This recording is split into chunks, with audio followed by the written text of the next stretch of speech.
We are back. Sam Seder, Emma Vigeland. Good job. On the Majority Report. Fun half, ladies and gentlemen. Friday. Long week already. It's begun. We're all adjusting to the onslaught of stories and the watching the media not be up to the moment. In many respects, watching many of the Democratic leaders not being up to the moment. It's unclear what we can do to stop this in the short term. Obviously, people can go to the courts.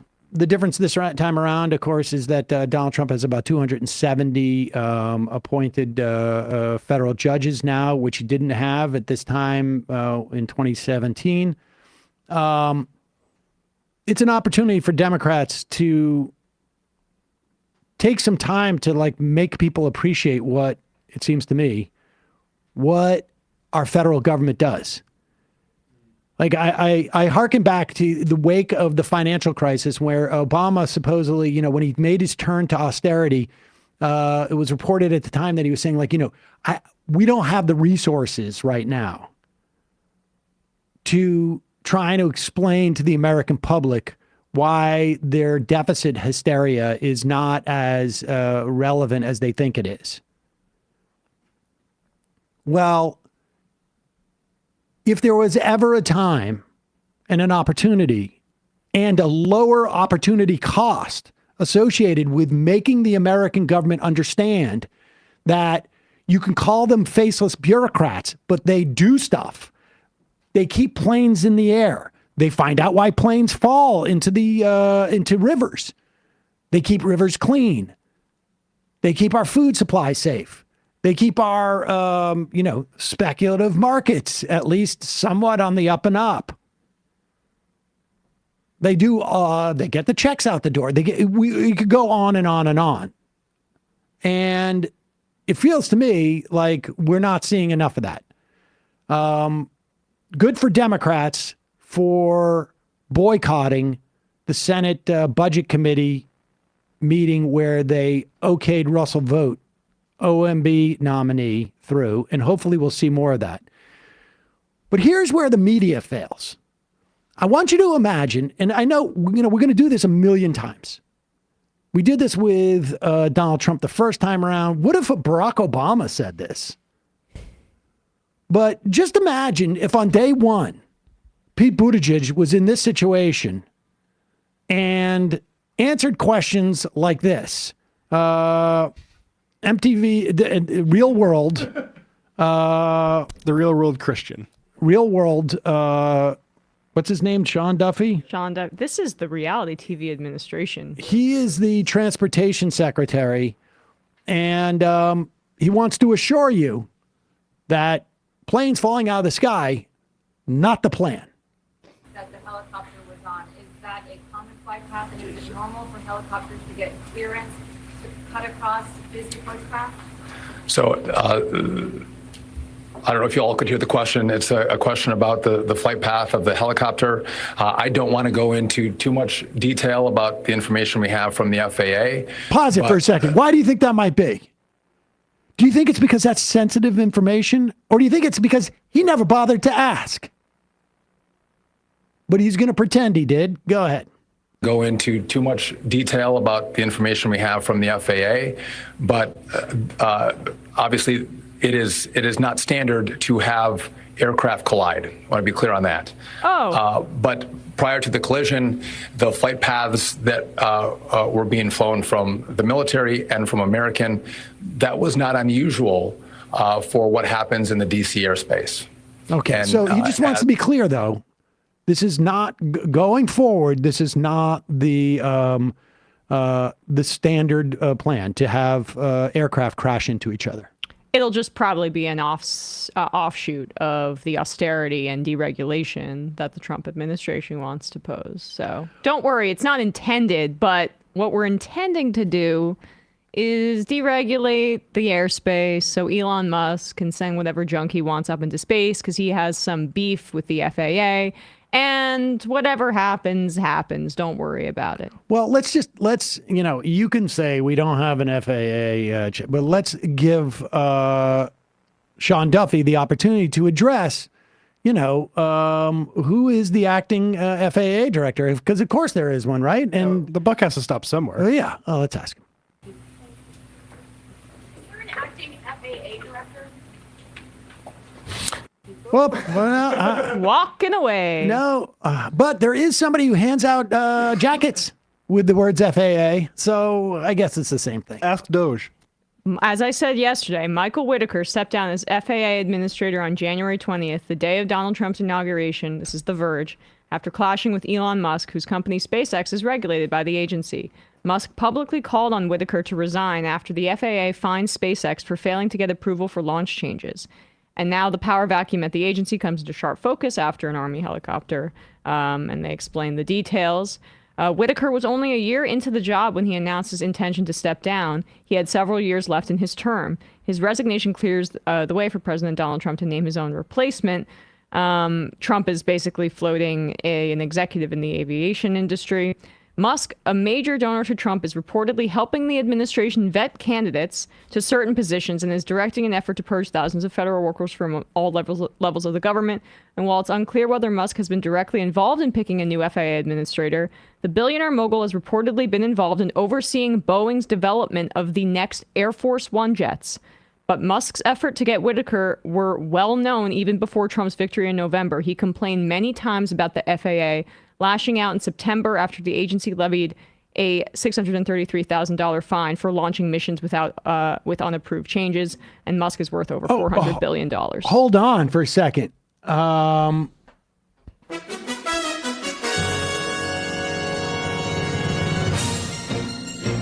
day after this plane crash, the Trump administration decided to appoint an acting FAA person administrator. Glad they got to that. I mean, that's just... This is as acute of an example. And again, there are a bunch of factors that go into this. But the chaos that Trump just created did not help. I mean, it was chaos for people that needed their SNAP. It was chaos for kids going to school with Head Start. It was chaos for teachers in those schools, for people that rely on the government for health care. It was chaos for all federal employees who didn't know what to do. Teachers wanted to get their checks. They may not have been able to do that. You think that wasn't extended to the FAA? And then you have the Associated Press basically saying, shoot, I lost it here. But confirming last night, the Associated Press said that staffing was, quote, not normal in the air traffic control tower at the time of the mid-air collision near DC. The FAA report that was leaked to the AP says. We don't have a crystal ball. We can't tell that there would be a problem. It's not our fault. We're actually the side with enough information to be stating things. And I want to shout out Pritzker, Governor J.B. Pritzker, for coming out and saying Trump is not fit for this. And also, we need questions immediately about the Elon Musk relationship to these decisions. Let's play a clip. Do we have it? Oh, yeah. Oh, I saw the text of it, but we can look for the clip of it. But that's the sort of thing, it can't be Donald Trump is mean. Or doesn't he have empathy for things? Because that doesn't get put in the write-ups for the first reports on it. It is Trump blames DEI, and everybody else is saying, how could you? No, you need to level the charge against them. Yeah, and the DEI thing too. Back to your criticism of the media. Why isn't the press going, what do you mean by DEI? Have you drawn a causal connection? Everybody knows. Why are you even asking that question? Because you're a DEI hire? Because the initial reporting says that it was white pilot, white air traffic controller, white pilot of the helicopter. Let's put this press release up. Was this just the general idea that they were so terrified that they could be replaced by non-white people, that it threw them off. It's It a might have been culture of both ways. DEI. Pritzker puts out some questions for the maybe the media to ask the Thank you. administration, or maybe even Republic. Now listen, Elon, who may be all over this decision, also is going to challenge you in a primary. So if you don't want someone funded with a $50 million war chest for your primary, maybe you shouldn't ask these questions. Well, this is where Pritzker being a rich guy is helpful for him. Well, for Pritzker, it's not a problem. But these are questions that need to be asked by a Republican senator. Oh, that's what you mean. And Sorry. none of them are going to do that. That's why Tom Tillis, we never even got to this story, Yeah. but Tom Tillis told Pete Hegseth's ex-sister-in-law, if you sign this affidavit about having to have a safe word for Pete Hegseth's former second wife, or I should say former wife, the second one, and that he was abusive to her, it's going to change people's minds, including mine, said Tom Tillis. And then when push came to shove, it changed 3 other people's minds, but not Tom Tillis's. It's about principle, right, Tom? Pritzker, the Trump administration must answer critical questions that are in the interest of the American public. Was the control tower not fully staffed at the time its crash, as reported by the FAA in a preliminary safety report? Specifically, was the controller on duty doing a job normally done by 2 people? Why did the Trump administration fire members of the Aviation Secretary Security Advisory Committee? In light of this tragedy, does the president understand fully staffing federal agencies can be a matter of life and death? This is exactly the Right. messaging that you should be Yep. having. And he's planning to reverse his unilateral decisions to decimate the civilian federal workforce. I mean, couldn't be better. And Chuck Schumer should be reading off of this. Did Elon Musk play a role in the removal of the former FAA director who had bipartisan support? Why was a replacement to lead the FAA not named until after the crash? I'll tell you why. Because Elon Musk had to interview everybody, and he's probably busy going around trying to break into the Treasury to see how he can steal the technology about writing checks so he can privatize that whole function for the government. But he needs to have an interview so he can make sure the next FAA guy pulls back on all his requirements about what he does with SpaceX. Elon just being Elon. Why was did the federal government authorize Black Hawk copter to fly in the commercial flight path at the same altitude as a commercial aircraft? If so, will federal government continue authorizing military helicopters, et cetera, et cetera? Will the president, vice president, defense secretary, and transportation secretary cooperate with the independent NTSB investigation and correct any misinformation they spread about the crash? In other words, whether it was a DEI hire. Right. Well, when was the last time you saw a black guy, fly a plane? I mean, we all know Charlie Kirk told me this is why they were falling from the sky. NTSB sounds woke. I mean, why did that door fall off the airplane? Was it because of a black guy? Or maybe it was a gay guy? Or maybe it was a woman? You got to have strong jawline to be a captain of a plane. Look at this guy, central casting. Okay? Really? We should have Pete Hegseth. If you don't look like, listen, Pete Hegseth's a 9. If you don't look like a 9 or a 9.5, you're not flying any more planes. You ever see Top Gun? You ever see Top Gun? Let me ask you this. Who starred in Top Gun? Was it Wallace Shawn? Was it Harvey Firestein? Was it even Denzel Washington? He's a good-looking guy, Yeah, but could he? I mean, would anybody believe that? No. No. We need our own Maverick. Kind of made him British there. We need a full Maverick. That's it. Miss you, Goose. Meanwhile, consistent with the idea that you don't need to know anything about your job if you're going to be put in the head of an agency, or you're working at an agency for that matter. Remember, the Office of Personnel Management, we have read through Wired, staffed by now, and I got nothing wrong with people who don't go to college, but I think that maybe more than just a semester internship at Neuralink, or I should say a summer internship at Neuralink, should qualify you to be at an agency, the top of an agency. OPM, they had and you know, listen, lifeguards are important, but I think working as a summer lifeguard not necessarily qualify you for this position in government, because I know we're getting rid of the DEI hires. But what about lifeguards? We need to have lifeguards. That's diverse. Not just people who have qualifications for jobs. The top lawyer at the Office of Personnel Management, HR, self-described raging misogynist with a history of racist comments and insistence on loyalty to Donald Trump. Let's check in with the proposed Secretary of Health and Human Services. Now, a lot of people out there might be on the impression that, like, oh, all you need to be the Secretary of Health and Human Services is A, to feel like people should eat healthy food. Great idea. B, a sense that things like measles are not that deadly, and vaccines are probably not a good idea. And if you could go back in time, you would get your kids unvaccinated. Mm-hmm.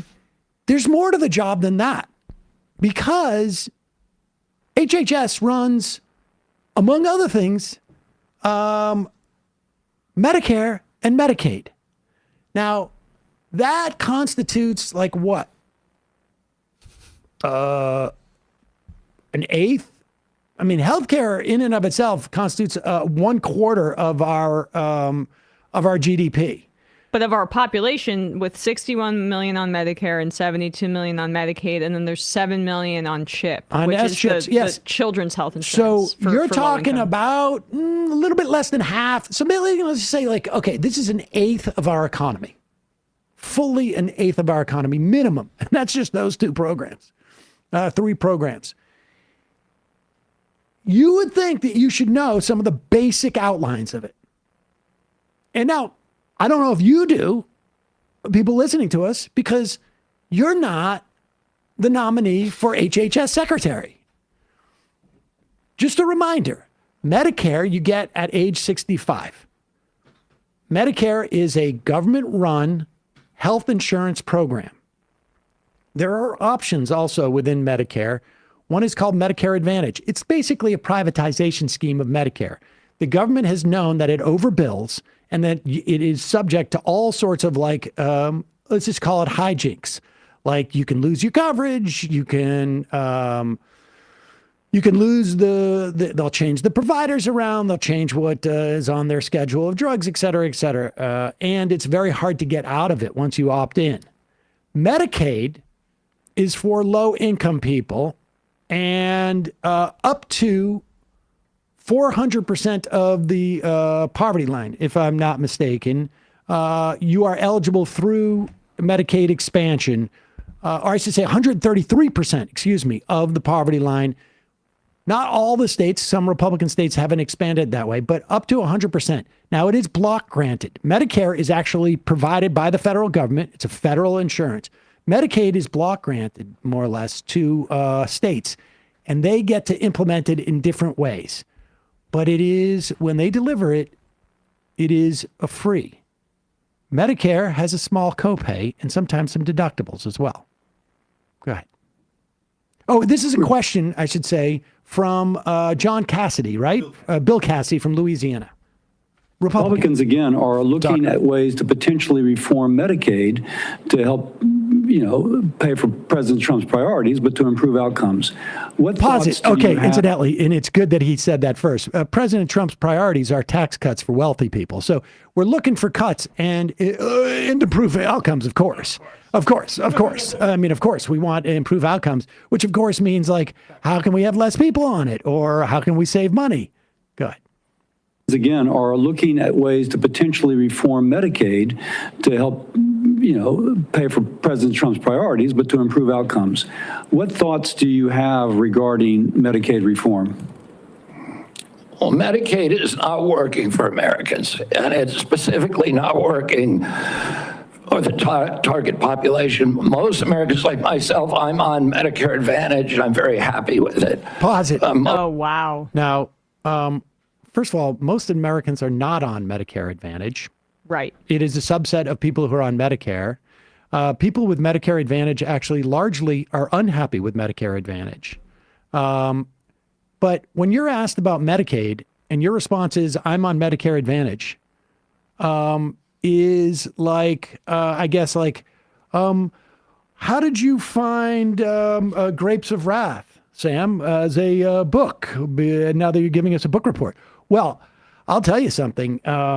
Fahrenheit 451, that's a great book. Right.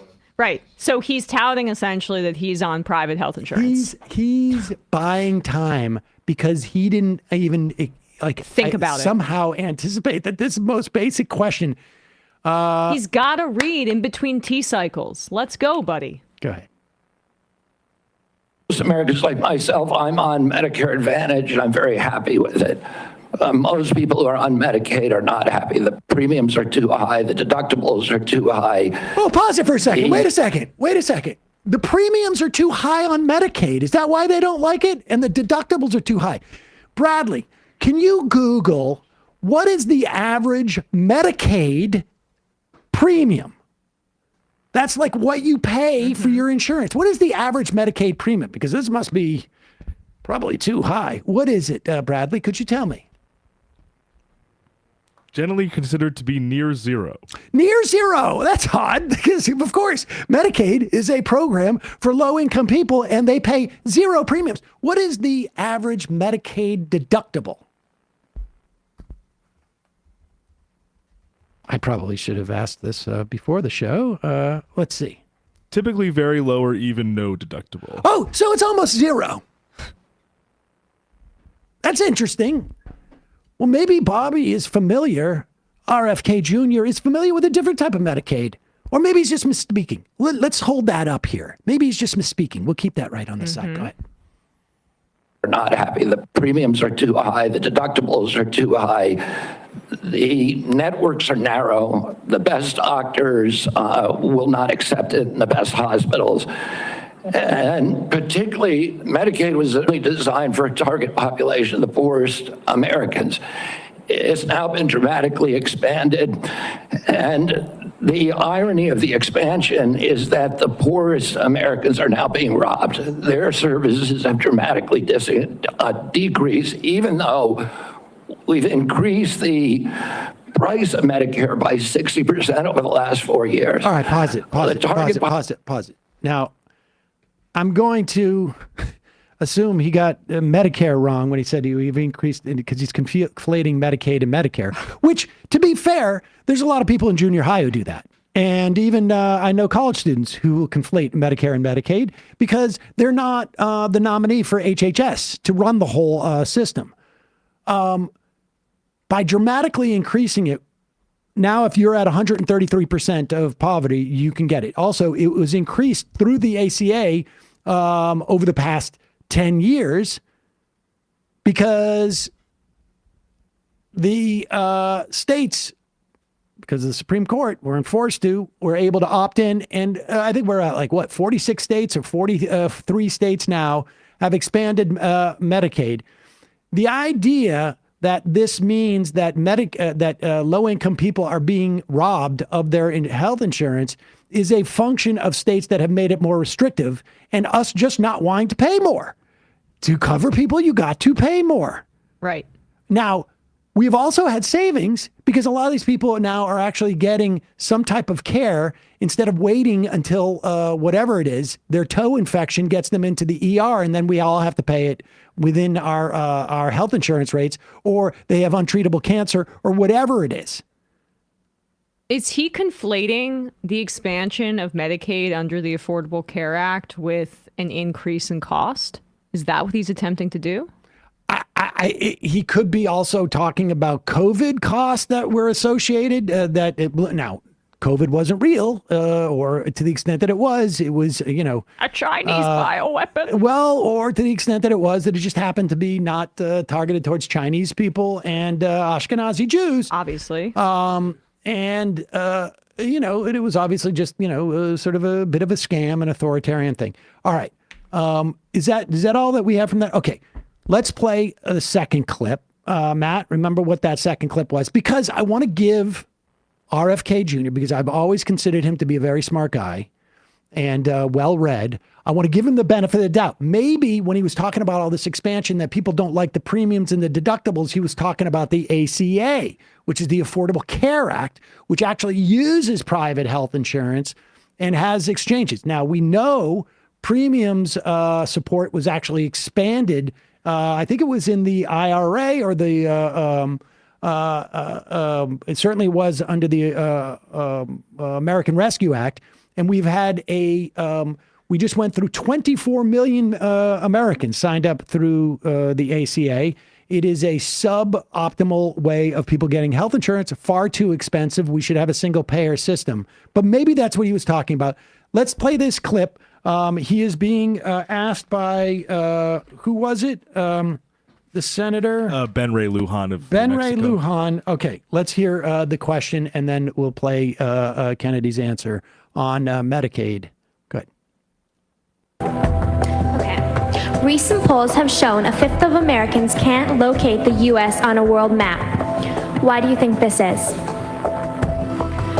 I personally believe that U.S. Americans are unable to do so because some people out there in our nation don't have maps, and I believe that our education, like such as in South Africa and the Iraq, everywhere like such as, and I believe that they should, our education over here in the U.S. should. No, okay, that was the wrong clip. That's not Bobby Kennedy. Sorry, I mean, that's not. That was in the same bucket of stuff. But no, I want to hear from Senator Ben Ray Lujan, because I'm trying to give Kennedy the benefit of the doubt that when a Republican senator asked him about Medicaid, Kennedy said, oh, people don't like it because the premiums are too high and the deductibles are too high. And everybody, I mean, the premiums and the deductibles average around $0 for Medicaid. Now, yes, there are narrow providers, and we can fix that. We can say, you want your doctor's license, guess what? 20% of your billing needs to be Medicaid. That's the way you comply. We could do that. But I'm going to give him the benefit of the doubt. Let's see how he answers this question this time and see if he gets it right. This is the next. Yes or no, do you believe that Medicaid is a critical program?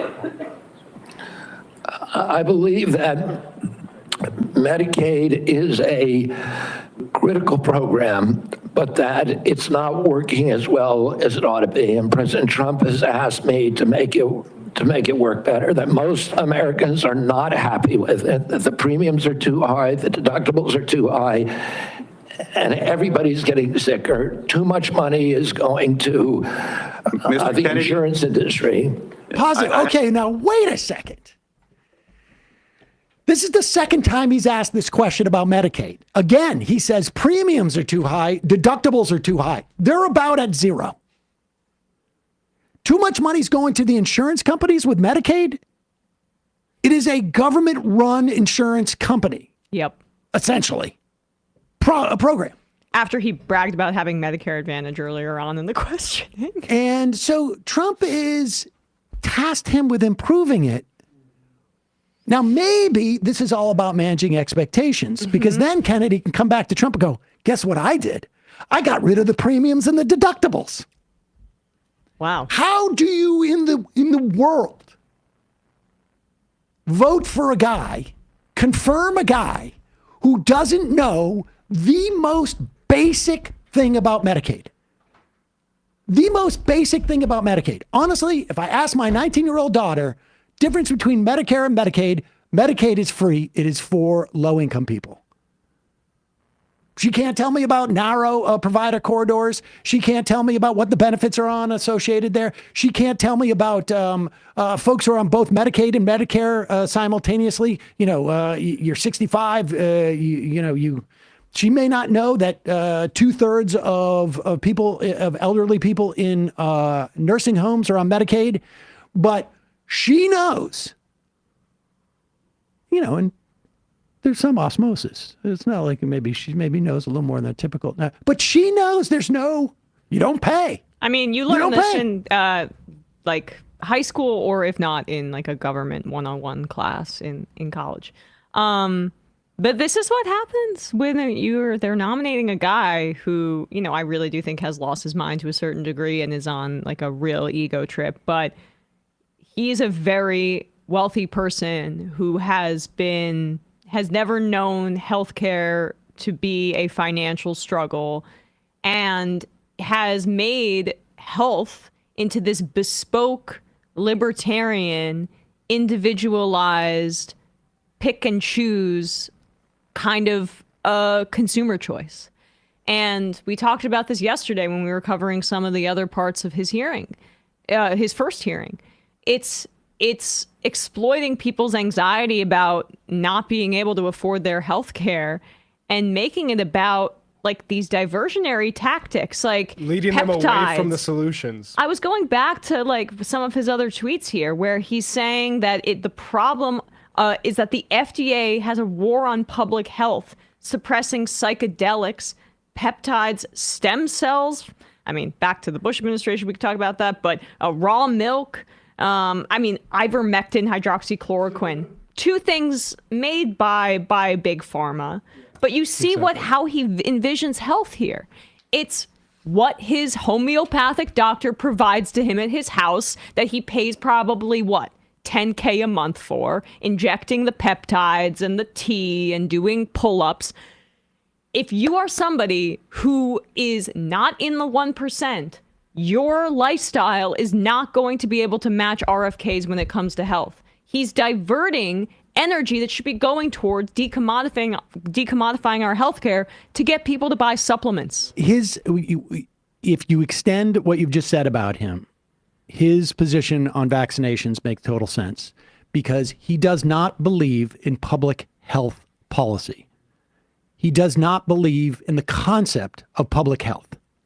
Because yes, invariably, like any medication that exists from, you know, a consumer pain reliever to anything else, it is not 100% safe. There are circumstances where anything is going to be problematic. And there are some stuff where it's like, it's just a function of what's, you know, who you are.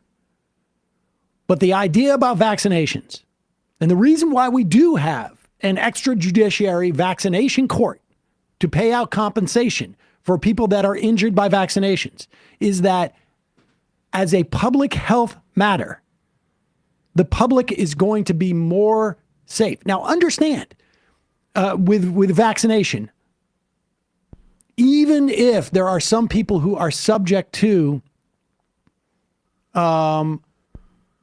adverse effects by vaccinations, and this is true with any medical procedure. And understand that this doesn't just happen on a public level, it happens on a private level too.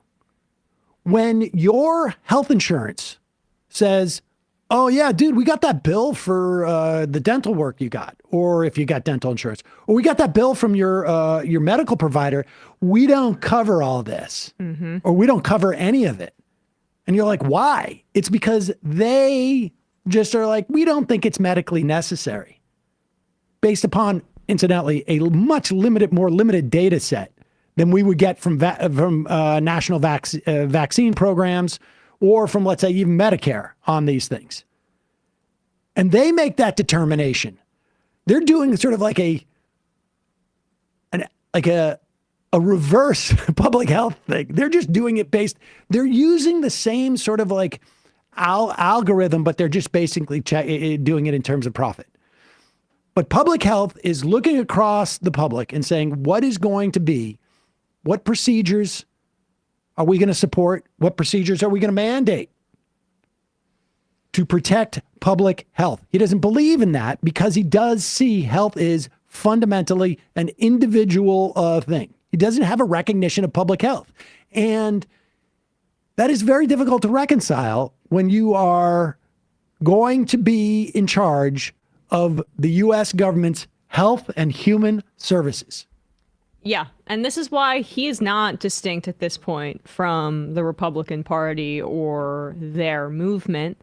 He's like the avatar for the crunchy hippie that didn't, maybe had some like free love viewpoints back in the day and some environmentalism, but ended up becoming a paranoid libertarian. And that's what he represents. That's a part of the Trump movement. It's true, but it's also just as dangerous as the rest of it. Meg MCA, it's not at all reassuring to know that I, a retail pharmacy technician, know more about Medicare and Medicaid than the HHS nominee. If you're like working, let's say, in a rural area as a pharmacist and Medicaid payment thing goes down for more than a couple of days, guess what? You're out of business. I mean, literally. Mm-hmm. Jody from Chicago. I'm on Medicaid at the moment, 5 stars. Blue Cross Blue Shield left me with a bill of $1,500 a month for one medication. Medicaid pays for it all. No questions asked. In fact, the Medicaid I use is just for Cook County, Illinois patients and gives you money on a Visa card when you get vaccinated or your annual. Because you encourage them to get vaccinated. You encourage them to get an annual, and you're going to save money down the road because you're going to catch stuff early. It's like getting your oil changed. Cost you a little bit up front, saves you when you need to rebuild your engine. I mean, anybody I've known on Medicaid, the biggest issue is finding people who will take it, because that can be tricky. In New York, it may be a little bit easier than in some areas, but they're like, it's great. Yeah. It's great. So I don't know. Do we have public polling on Medicaid? Is he wrong about that too? Yeah, I'm sure it is.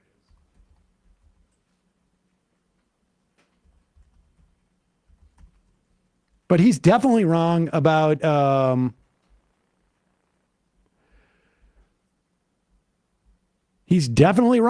premiums.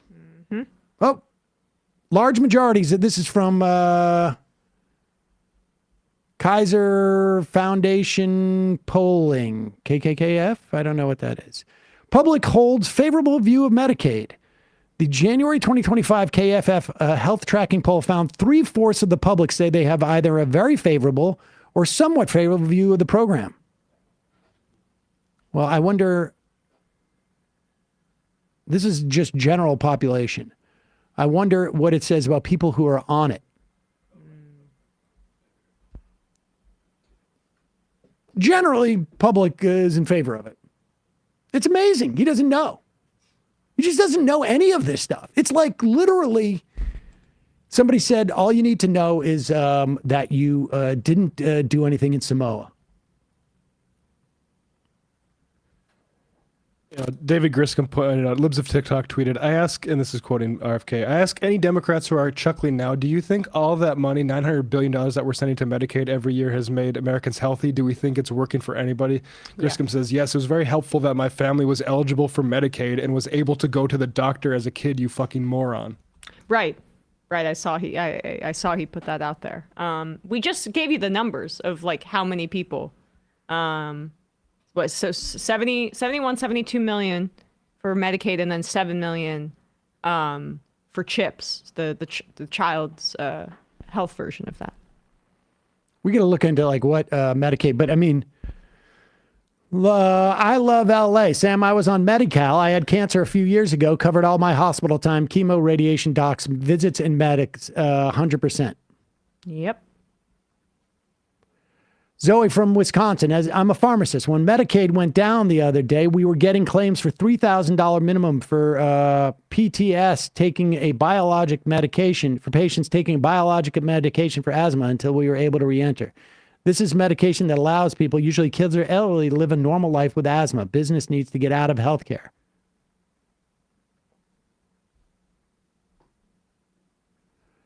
Molly Gray Jedi.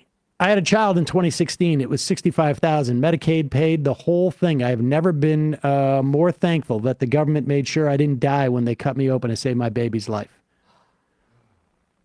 Scary Mountain Wizard. 20 years ago, I had Medicaid for chemotherapy. I accidentally got sent a bill. It was over $200,000. That was 100% covered by Medicaid. Bobby is a moron.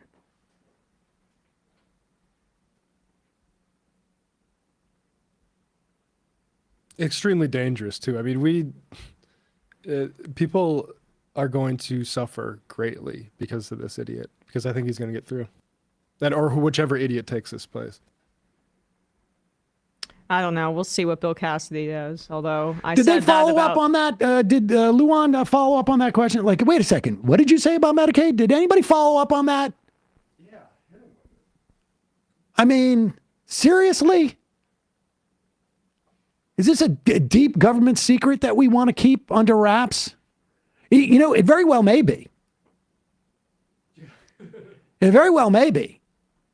I will tell you what happens, and I've talked to a lot of people about this over the years, and particularly like during COVID.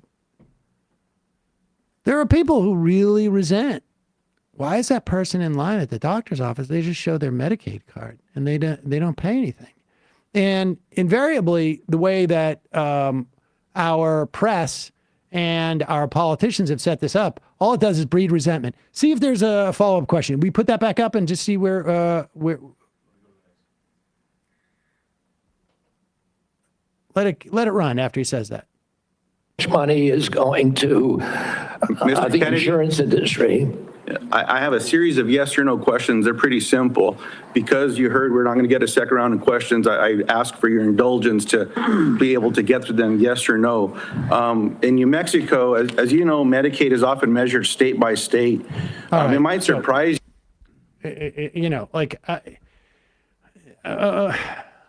Yeah. You should listen to what the answers are. Yeah. Wake up. Amazing. I saw this, our buddy Alex Lawson from Social Security Works testified yesterday at the Senate Special Committee on Aging. It was a hearing. This is on the Senate hearing on the impact of inflation on seniors. One of the things that the Obama administration attempted to do in 2010, as that turn to austerity happened, is they tried to cut Social Security cost of living increases by switching out the measure of it.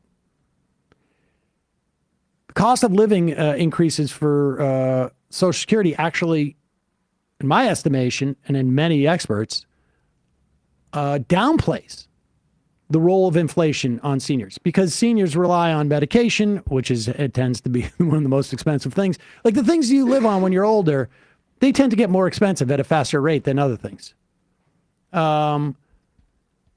This hearing was dedicated towards this. Understand that there is real reason to believe that the Republicans are coming after Social Security. They're not going to say they are right now, but in every single budget that was produced under Trump, the Republicans tried to cut Social Security, and Democrats pushed it back.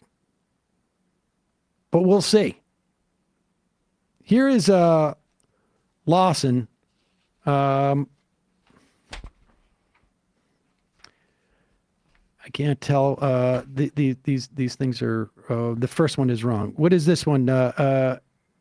Here he is, and I think we played this clip where he actually did the interview, but here's Lawson. Play 14 first.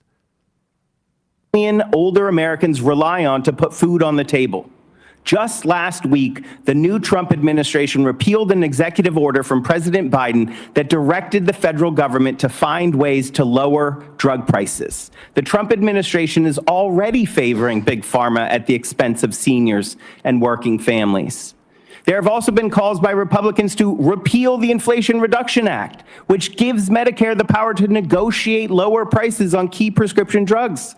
This could force many seniors to cut their life-sustaining medication in half due to higher costs. Many others would face a terrible choice between buying food, filling their prescription, or paying their heating bills. Even Social Security, the most popular and effective program in America, is not safe. Last month, a Republican representative who's a member of the Doge caucus, like Chairman Scott, told me personally that there will be some cuts to Social Security and Medicare. Let me be clear. These proposed cuts will do nothing to lower costs for average Americans or older adults. These cuts are being proposed to offset the cost of tax handouts for billionaires and corporations who've been shown to be responsible for rising costs themselves. Okay. This Congress... In fact, not only will tax cuts for millionaires and billionaires help increase inflation, but costs largely, if older folks are deprived of Social Security and Medicare, those costs go somewhere. Maybe they're picked up by their kids. Maybe they're picked up by society in forms of like emergency services. But here's the real point that I enjoyed. When I went out to do Surrounded, which is coming out on the 16th. This is where I was surrounded by 20 conservatives. Most of them, I think, in their 20s. We got into Social Security, if you can believe it. I brought it up. And there was one guy who was like, when Social Security was first introduced, the worker to retiree ratio was 400 to 1. And now he asked me, do you know what it is? And I was like, yes, it's like around 2.5 to 1. And he goes, it's unsustainable. Now, first off, it was 400 to 1 because, of course, people were just getting introduced to the program. And we had fewer retirees. By 1970, it was like 3.5 to 1. And now it's about 2.5 to 1. And opponents of Social Security use this as if nobody has a calculator, no actuarials exist, nobody can actually foresee this. The reason why that number is irrelevant is because of increases in productivity. More money is going in. People aren't living dramatically longer. If you're in the top 50 percentile of income, you are. You're living longer. But if you're in the bottom half of income wage, you're not living that much longer. But productivity is up. You are much more productive than someone similarly situated 40, 50 years ago. And there are people who sit down with math. I mean, in fact, in 1983, the reason why the Greenspan Commission created the Social Security Trust Fund and raised taxes was because they anticipating that there would be a boomer generation who would retire, and it would change the worker to recipient relationship, or I should say proportion, and we'd need extra money. Here is Rick Scott pulling out this old canard and Alex Lawson shooting it down. And understand, there is one reason why the trust fund is going to run out, and then we would be automatically at 78% of benefits. And that's because of wealth disparity. Rich people are essentially hoarding money above the cap of $176,000 a year. We used to traditionally capture 91% of wages that were generated would be touched by the Social Security tax, and now it's closer to 85, 86%. That's the difference right there. Here's Alex Lawson and Kristen Gillibrand bringing that message. American workers fuel the Social Security Trust Fund. That's how it's set up, right? The more people there are in the workforce, the more people there's going to be contributing to the Security Trust Fund. I think there's an excess of 50 million Americans now between, I think, 15 and 64 that are not in the workforce. Now, some of them are probably retired. Some of them probably can't work, all sorts of things. So what is your proposal, all right? Does your group have a proposal to get more people into the workforce? What we would propose is a solution that would address the problem, which is that billionaires don't pay the same rate into Social Security as the rest of us. And that is what the actuaries say drives the entire problem, not the worker dependency ratio. Do you have the proposal? I have a proposal that would solve the problem, not one that would aim at something that does not factor in. Can you send me the proposal? Absolutely. Okay. It's Senator Sanders' bill. I'm a co-sponsor. So blow the cap. It's the blow the cap bill. Create a donut hole so someone who earns less than $400,000, but more than what the current top number is, which is what, 176. Yeah, 176 right now, that they don't pay any additional, but that you get that 6% for all income above $400,000. That's the bill. Mr. Antoni. All right, and I will reiterate. If you make $100,000, your tax bill, or let's say $176,000, that's the top, right? 6% of 176 is $10,560. If you make $3 million a year, your Social Security tax is $10,560. If you make $40 million a year in wages, your Social Security tax is $10,560 a year because of that cap. There is a bill. Rick Scott doesn't care about that. The worker to retiree ratio canard lives on. I'm the guy who thinks Rick Scott has a good faith approach to this topic. Hey, speaking of good faith, let's check out what our old buddy Steven Crowder's doing these days. Oh, yeah. It's Friday. Let's have some fun. This is my favorite episode of Louder with Crowder. This is a new set? Yeah, he's got a new set. It's a Western background. Here, just pop up there. I'll just talk over it before we start to play. This is a great new set he has where it's a Western background. He doesn't have as much makeup on as he usually puts on, I guess, for his show. I like it. It's a little bit more down and dirty. Oh, wait, I'm sorry. This is a deposition. This is a deposition in a lawsuit that apparently he settled for defaming someone. The thing about Crowder is a big fact checker, except for... Puts all his research in the comments, as he loves to tell people. Yeah, exactly. Here he is. Now, I want to make it clear. This has nothing to do with his divorce.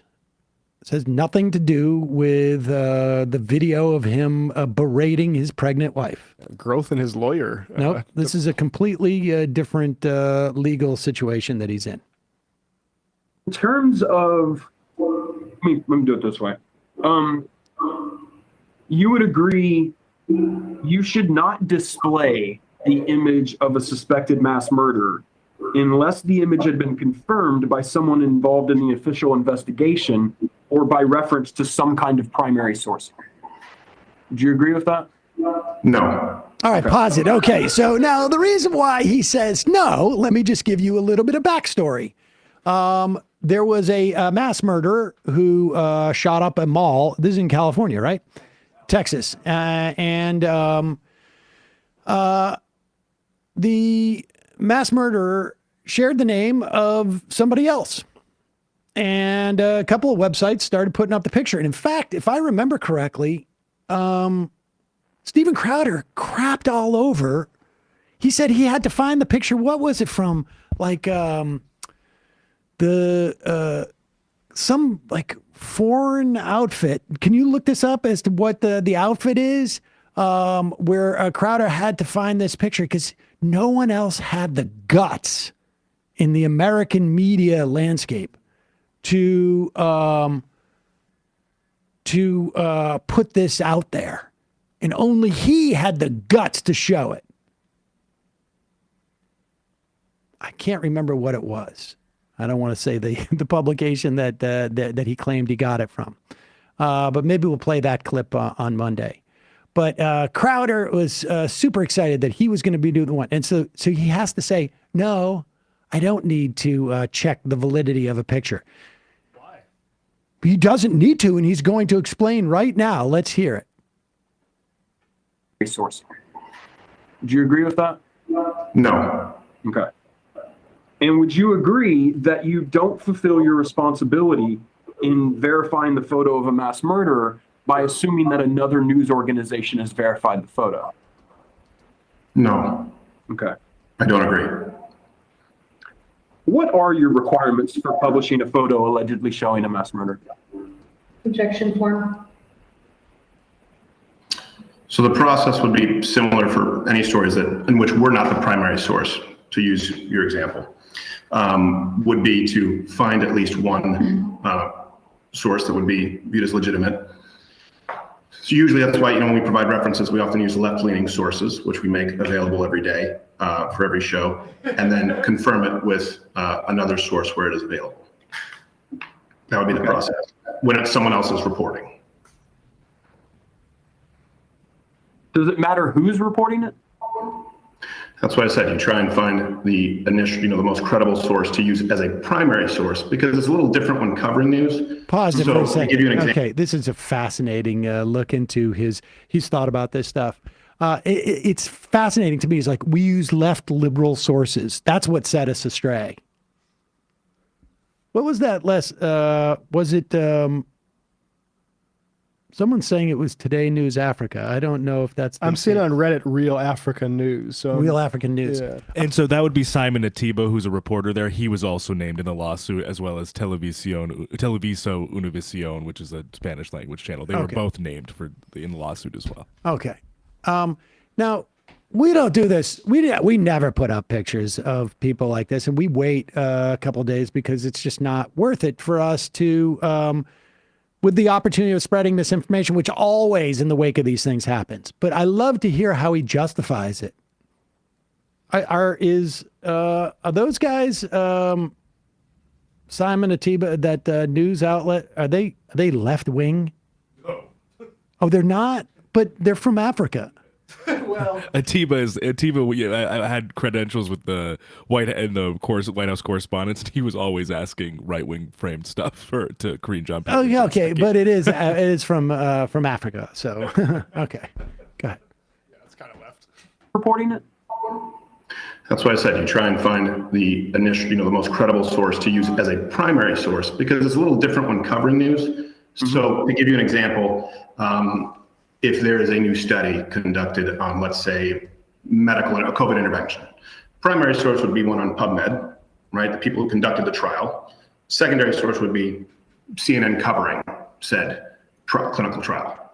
So same principle, but it's a little different when covering someone else's reporting. So the primary source that we would look for would be as authoritative as available at that time. Pause it for a second. Now, what's fascinating here is, if you want to know why he settled after he gave this deposition, it's because of the things like this. He just described a primary source correctly as the study.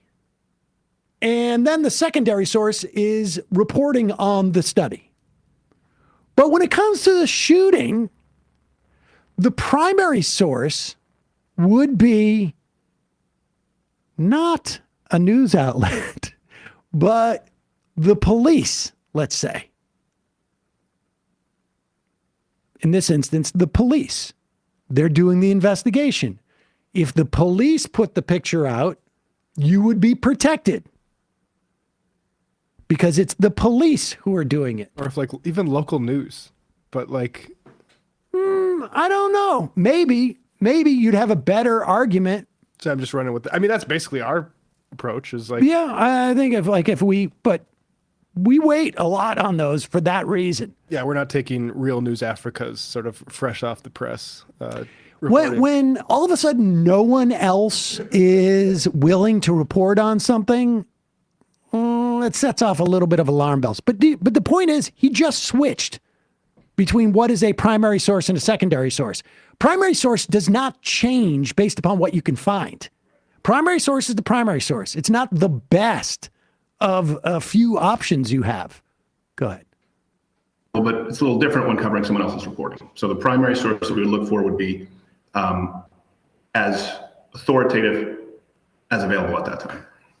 All right, so to use that example, if you didn't have access to the PubMed article, but you did have access to a CNN report in which they reported on the PubMed article and cited that PubMed article, that's probably okay to report on. You would agree? I would report according to CNN. Right. What if CNN didn't have any sort of primary source? What if CNN just reported a fact, but it didn't have any source? That's what I would report it according to CNN. Okay. And it would be important for you to make clear that you had not been able to verify that. Would you agree to that? No. Okay. Let's talk a little bit about this incident we're here about today. You understand that on May 6, 2023, a neo-Nazi mass shooter murdered several people at the Allen Outlet Malls. Objection form. No. You don't understand that right now, sitting here today? The way you said it, no. Help me understand what you mean by that. What is it about that I don't understand a neo-Nazi mass shooter, no. Mass shooter, yes. No. Neo-Nazi mass shooter, no. Okay, you're aware that the shooter had tattooed neo-Nazi symbols on his body. Sure. You're aware he did it with a right-wing death squad vest. Right, you don't contest any of that. I'm aware that was reported, yeah. All right, well, I'm not asking you whether it was reported. I'm asking you whether you can, like, do you believe that's true? Do you contest that? No, I don't contest any of the tattoos, no. Okay. So I guess the hang up is you have a shooter who's tattooed up with a swastika and SS lightning bolts, but you're hesitant to call that a neo-Nazi mass shooter. Correct. Okay. You covered that shooting on your show and your website. It's very strange. Interesting. I mean, I don't know that it had any. In fact, you could almost hear the lawyer being like, wait, what? Like, why are you even contesting that? I don't know if he thinks there's some other hidden story there. It's an Antifa guy in deep cover. I mean, one wonders why he was so hesitant to accept that this was a neo-Nazi. Is it because he thinks there's like, this is a secret like agitator? Or is it that like he doesn't want to malign neo-Nazis? He can't call a Nazi even if he did a shooting with swastika tattoos. There's your truth teller. Fascinating. Maybe he thought he was just being really clever, but you know what happened? He walked out of this room and his lawyer said, Stephen, could you sit down for a second? We're going to want to settle this. But I've got alimony payments. We're going to want to settle this. And that's, just maybe part of like all that made Stephen's sort of, I don't know, world somewhat fall apart. Yeah. I don't know. It's tough to keep a family together when you can't say it's Nazi stuff to have a right-wing death squad patch. I mean, you can't blame a guy just because he's wearing the tattoos and the outfit and then also doing the mass murder. Did he have a manifesto? Amazing.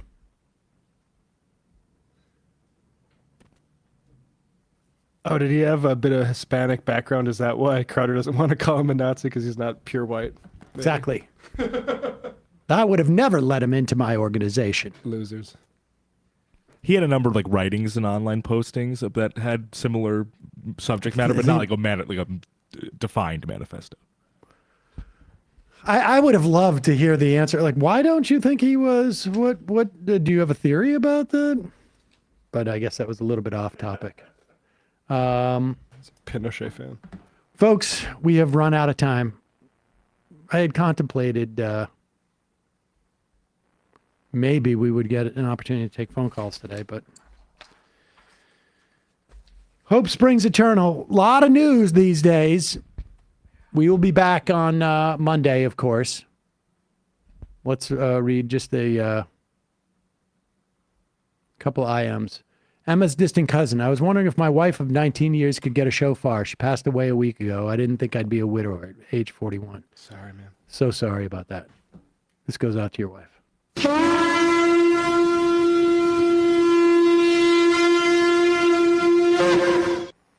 Tom Cotton's beard. I mean, these are the same people who are saying just because Musk does a Roman salute and rails to the German far-right party, that multiculturalism is killing them and they shouldn't feel shame about their past doesn't mean he's a Nazi. No nothings. Serious business. Hey, folks, today is Discord members Ren's birthday. Can we get a shofar for her? Also, the MR Discord has hit 13,000 people. Wow. Wow. You know what's funny is you go back to the Civil War era.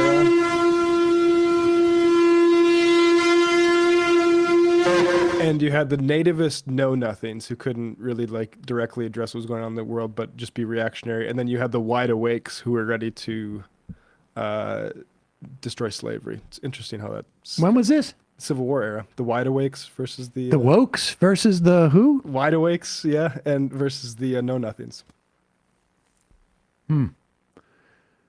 Not I see nothing. Do you know who like Schultz is from Hogan's Heroes? Well, you saw Musk did a tweet about that, and the ADL had to be like, "Hey, can you stop joking about this after we gave you cover about this?" What was it? Oh, with like he's like, "I did not see this coming." Right. That sort of dumb shit. Google Bradley. I see nothing. Sergeant Schultz. Not your state. I was considering running for office again in 2026, but I don't think the country will survive until then. Well, hope springs eternal. Lydia Rose, can you push him on the DEI thing? I think we did with Ryan. Iowa Ryan, on a New York Times podcast, they said air traffic controllers aren't allowed to talk to the media. Their infrastructure is so degraded, they bring their own laptops and use a website for a jerry-rigged system. Here we go. Yep.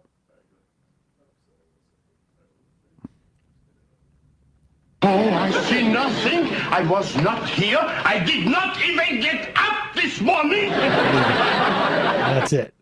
Sergeant Schultz.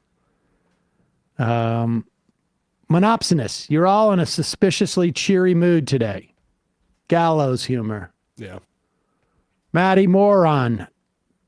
Jamili, son of Gloin, arrested by FBI for his role in the D.C. air crash. I don't know what that means.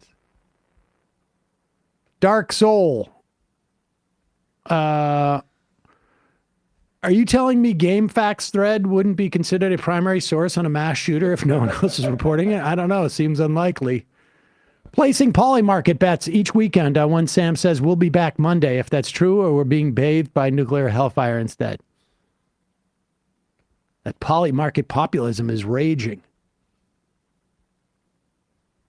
What was it? Polymarket populism.com? Yeah, Is that what it was? Did Polymarket, did they have a bet, if you could bet if Guantanamo was going to be expanded into camps? Because probably could have taken somebody up on that one. Oh, yeah.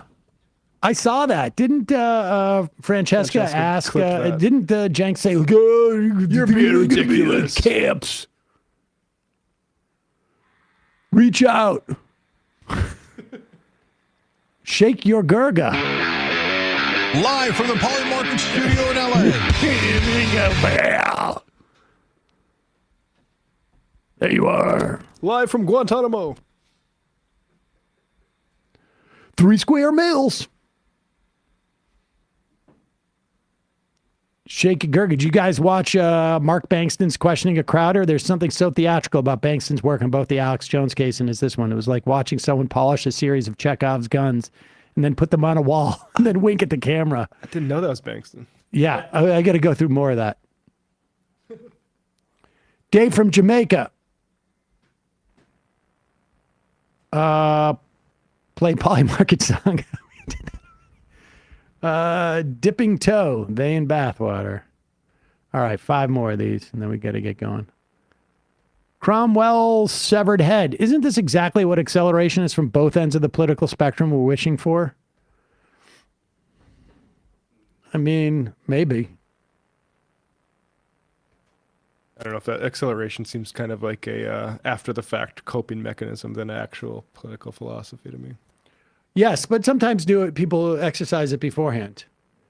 Leftist Fed, although I don't feel like we heard as much of that this time around as we did like in 2016.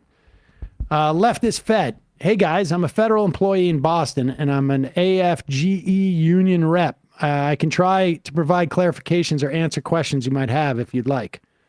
Send us an email with your area code and we'll get you on Monday. Big Green Joe. Mark Hanna was the one who famously named the three most important things in politics as money, and I can't remember what the third one is. Three more. Mortified Penguin. If you guys take calls today, would love to briefly talk about unions for federal employees. 951 area code. We'll do that on Monday.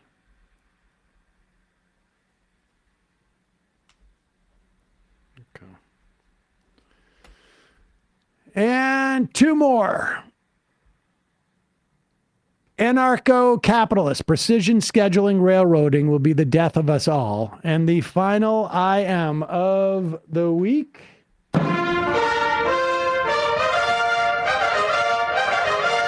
Graham Page, Medicaid doesn't make people hotter. The right-wing response. Bradley, Matt, Emma, great job today, folks. We'll see you on Monday.